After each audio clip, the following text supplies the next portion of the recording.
Hello everybody and welcome to the Fortress of Solitude. Today we're going to be checking out Superman issue 19 by Joshua Williamson, Dan Mora and Alejandro Sanchez. The All-In initiative is in full effect as we begin in media res, actually a little bit beyond that as we jumped to the end of the story as a fire-covered future Superman and Time Trapper arrive at the end of time. Superman won't do what Time Trapper needs, which is to break his rules and kill, and so the villain leaves Superman at the end of time to go and find someone else who will do what needs to be done. Williamson begins his new arc in a big way, dumping us right into the middle of the story that has just so many questions just from this first little part of Superman at the end of time being the only thing left in existence. And now we cut into the present day set pieces, which finds Lois in full-on editor mode, telling Jimmy that she wants a picture of the new Superwoman who's been springing up recently, but no one, not even Jimmy Olsen,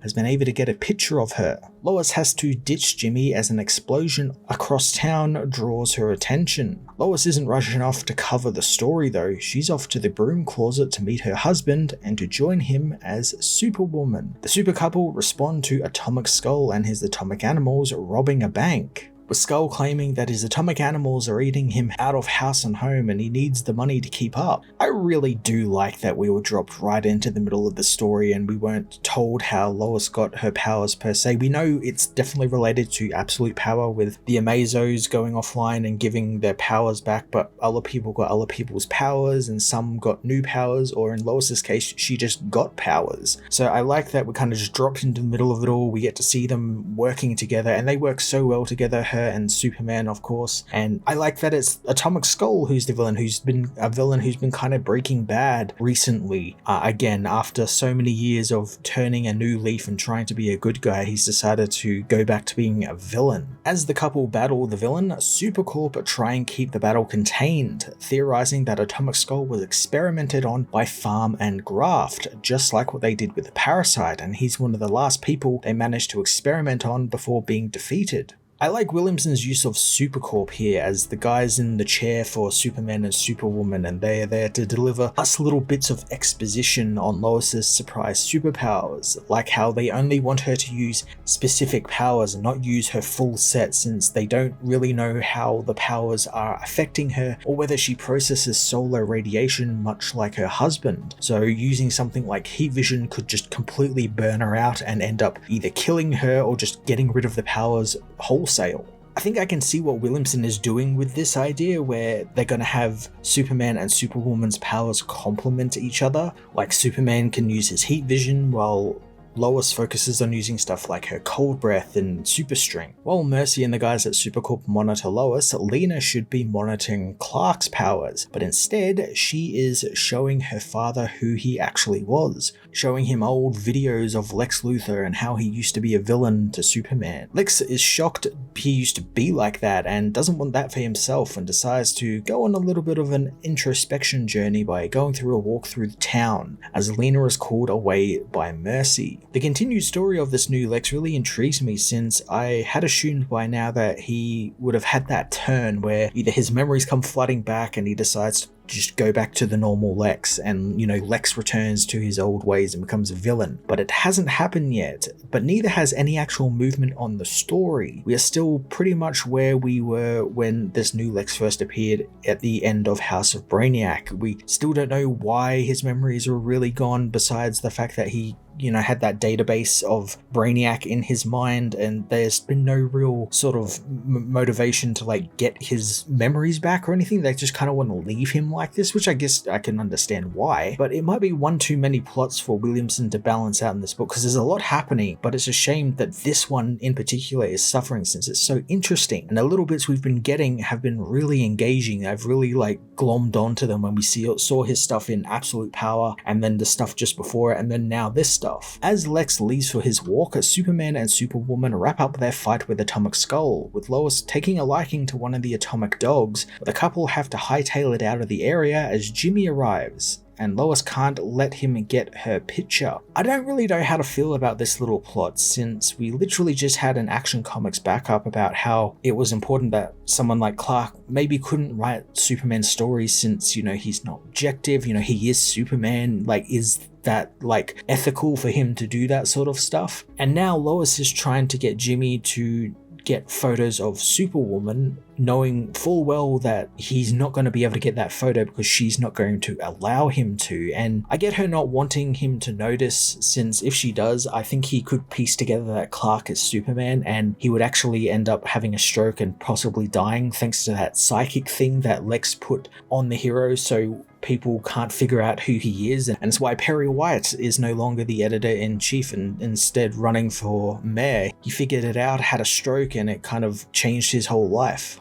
I do trust Williamson to have some sort of reason for all of this, especially since he heavily teases going back to just after Absolute Power happened and showing Lois getting the powers and, the first couple of adventures, teasing some really cool stuff with her and Superman helping Aquaman and, fighting all of these different villains. Really cool stuff that I hope we actually get to see properly. Lois begins to worry Clark as she doesn't really want to slow down thanks to her powers kind of heightening all her senses, and she can now see what it's like, what her husband experiences all the time, and she is kind of drawn in by it. But before they can talk properly about it, more trouble erupts as a street explodes open. Doomsday explodes out of the ground. SuperCorp believe that Doomsday died in hell and his death forced a new evolution for the creature, hence why he's bigger and badder than ever. But Superman doesn't care, wanting them to focus on the people while he takes care of the monster. Lois meanwhile finds herself frozen in fear, as this is the creature who killed her husband all those years ago, but she manages to gird herself now that she has powers and confronts the monster with her husband. Just before they clash with Doomsday and his Doomhounds, time freezes and Superman is met by Time Trapper. Trapper wastes no time and wonders if Superman has told Lois that he'll outlive her and everything on Earth and be the last thing left alive at the end of time,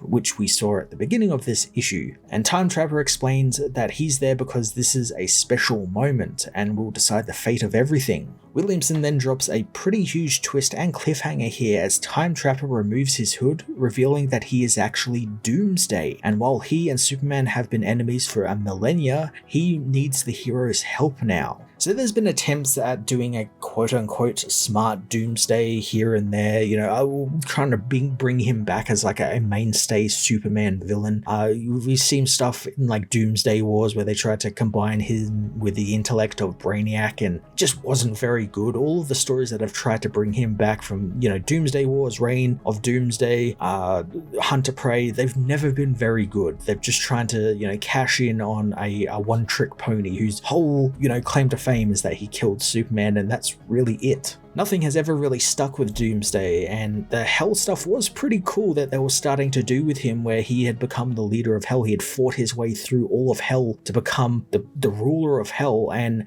the Doomsday special from last year really dug into that really well and explained a bit of it, and I thought we would get more of that. I thought we would get more stories set in Hell, detailing the story of him ruling Hell and everything, but nothing really ever came of that. We got little hints here and there. They did that whole Doomsday is coming thing in a couple of issues ago, which is pretty cool, but there's nothing really there. Williamson has done a really great job on the book so far, and I do trust him to have something in the chamber for Doomsday, since I don't think he would do the character if he didn't. This doesn't feel like, a editorial mandate that there has to be a Doomsday book at this point in time in this year. There's nothing like that. There's no big anniversary or anything coming up for him. So I think he does have something in the chamber for him, and I'm willing to let him cook and show us what he's got. Maybe he's got something really interesting in the chamber for him. And the Time Trapper stuff is pretty cool. I think that's really interesting that this is a future version of Doomsday who's evolved so much that now he's, a sentient being. I think that's pretty interesting, and I'm looking forward to seeing a little bit more of that. But right now I'm just it's Doomsday. We just get kind of the same old stuff with him. Superman issue 9 began a new story arc that was filled with so many big questions left over from Absolute Power.